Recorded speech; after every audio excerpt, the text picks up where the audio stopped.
of the soul existing is that the consciousness is spread all over my body. As soon as I pinch any part of my body, I feel pain.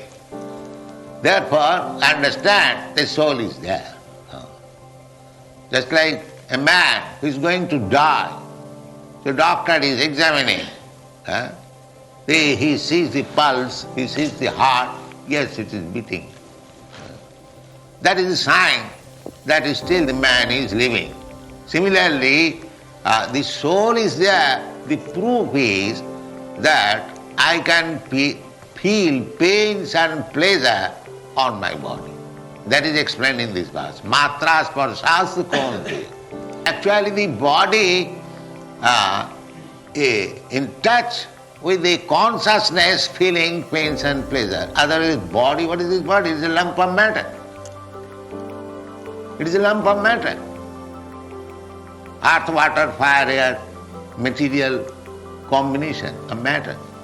Just like you make one doll, combination of matter.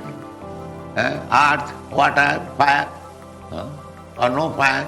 Yes, still there is fire, because you dry it in the sunshine, therefore there is fire.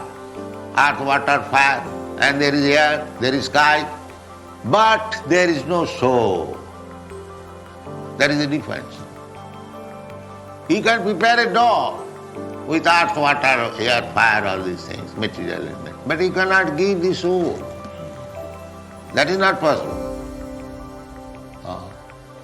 That is possible only by Krishna.